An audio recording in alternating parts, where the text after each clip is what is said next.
Joe Burrow is off to a great start, but where can he improve?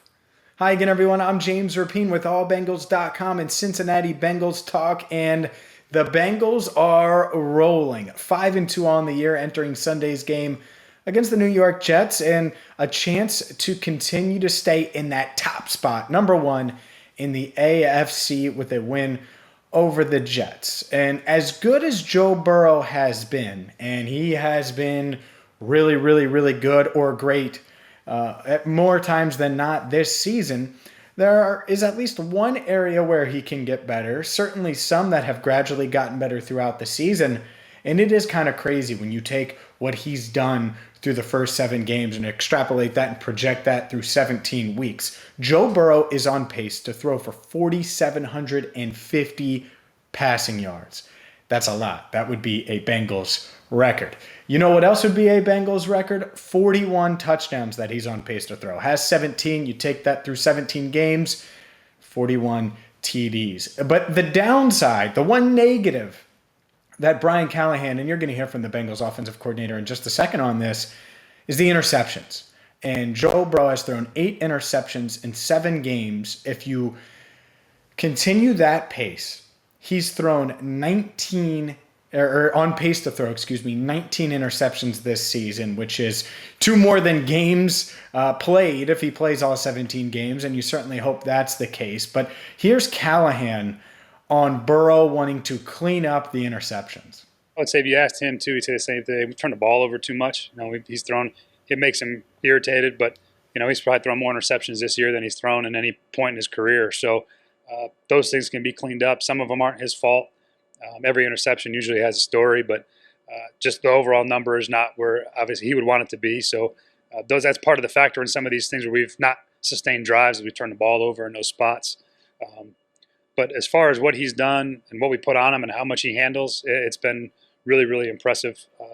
He can handle so much information and so much volume of defensive information and offensive information, where he knows what to do with it. And to me, that's the most impressive thing about him. That's what makes him so unique. But I'll say if you had to pick one thing right now, just some of the interceptions, again, not all been his fault, but that would be it.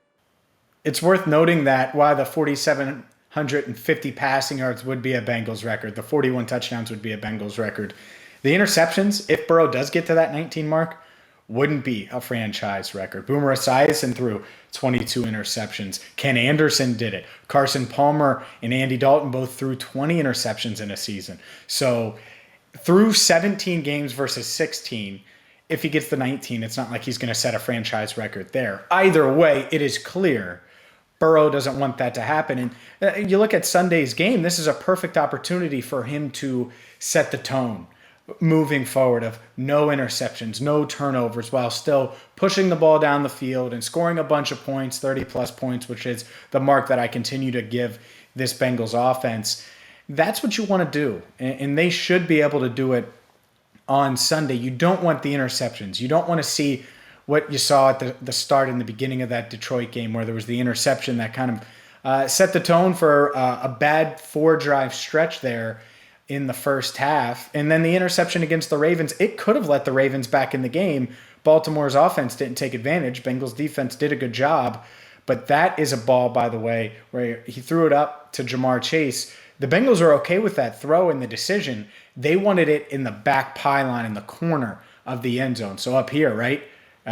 Right there, right in the corner. So it's either Chase or nobody. And instead it was more towards the middle of the field. Marlon Humphrey made a good play.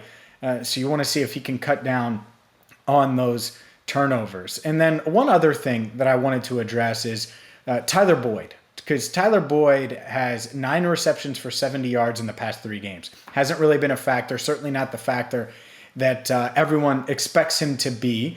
And part of that is, look, Jamar Chase and CJ Uzama, there's only one ball, and those 2 guys have had big games this season. And when you look at what Boyd's on pace for, 77 receptions, which is good, but he's averaging just over 10 yards a catch, so he would finish at 799 yards, only on pace for 2 touchdowns, has a touchdown right now.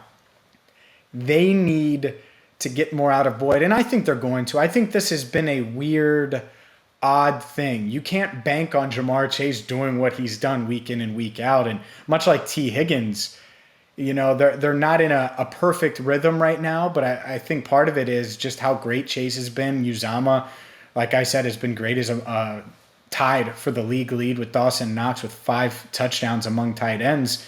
That being said, here's Brian Callahan, the Bengals offensive coordinator, on getting Boyd more involved if they need to, or if this is just a matter of game script and what's worked thus far. There was plenty of things that we had planned that, target-wise, that go to TB. He's always going to be part of the plan on third down. It's just sometimes the game guys get hot, and Jamar got hot, and he's making big plays. And I don't have any reservations about TB's ability to help us. He's going to come up huge for us down the last part of this season for sure. And he's had big games early, but there's just a lot of targets to go around, and the emergence of CJ has really spread everybody out. And not everybody's going to go out and have a 10-catch game every week. I think we do a good job of spreading around targets amongst our backs, our tight ends, and our receivers at this point. And there's going to be games where guys have 4 and 5 targets and 10 and 12 targets, and wherever we think we can exploit a matchup, we try to do that. So I think TB's production will come. It's one of those things that we don't really worry about too much unless we feel like he's really in a bad spot and we haven't tried to target him. And we've had plays up that have TB as part of the primary progression. So I think the production comes. I think the production's going to come too. I wouldn't bet against Tyler Boyd. If I'm a fantasy footballer, and I got a lot of leagues, and you need some receiving help, maybe a buy low on a Tyler Boyd right now, especially in PPR leagues, because he's going to have that 9-reception, 112-yard game soon. Might be this week against the Jets. You never know. That Jets defensive line gets rolling downhill and slows down the downfield passing game. They've only allowed 7 passing touchdowns this season. Maybe this is the Tyler Boyd week. Either way, we're going to have you covered all weekend long right here on Cincinnati Bengals Talk. Prediction coming soon. Can the Bengals not only win, but cover that 10.5-point spread? Do I have them winning? Do I have them covering the spread? I'm 3-4 with my predictions, so I got to get back to 500. Motivated to do that. I've been cranking out the research to do so we'll see if I can get it right this week and get even, and if the Bengals can stay in first place. Prediction coming soon. Until then, hit subscribe, ring the bell so you get notified with our latest videos, and when they drop, you'll be the first to know.